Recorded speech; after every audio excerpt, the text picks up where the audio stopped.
Bonjour, vous allez bien? Bravo. Alors aujourd'hui, on va voir une nouvelle leçon. Concentrez-vous. Suivez avec moi, s'il vous plaît. Donc, la symétrie axiale. Les objectifs sont identifier et tracer l'axe de symétrie d'une figure par pliage ou quadrillage. Construire des figures par symétrie axiale. Alors, quand j'ai dit l'axe de symétrie, l'axe de symétrie d'une figure est une droite qui partage cette figure en deux parties parfaitement superposables par pliage. On dit qu'une figure admet un axe de symétrie quand son symétrique par rapport à cet axe est elle-même. Regardez bien cette figure. Qu'est-ce que vous voyez? Alors, on voit que la ligne rouge partage très bien la figure en deux parties égales.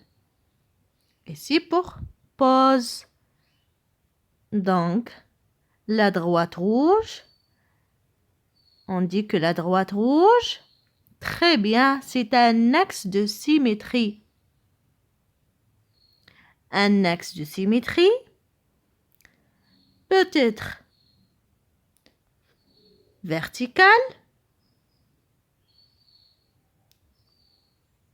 horizontal ou oblique. Il existe des figures qui n'ont aucun axe de symétrie. Rien. Alors que d'autres ont une infinité d'axes de symétrie.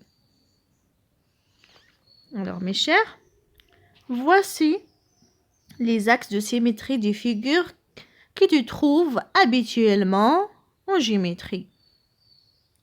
Un segment a deux axes de symétrie. La droite portant le segment est la médiatrice de ce segment. Alors, observez bien que le triangle quelconque n'a pas d'axe de symétrie. Un triangle isocèle a un axe de symétrie. Un triangle équilatéral a trois axes de symétrie. Un rectangle a deux axes de symétrie. Un carré a quatre axes de symétrie.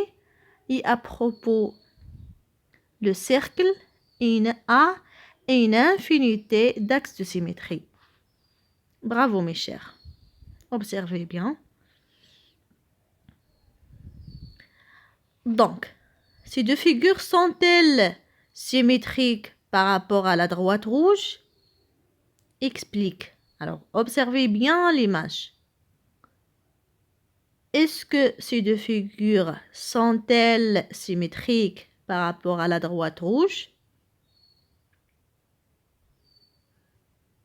Alors, réfléchissez bien.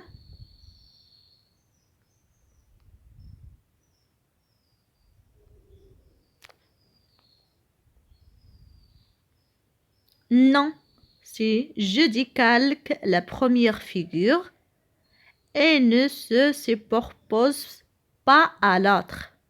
Donc voilà la réponse.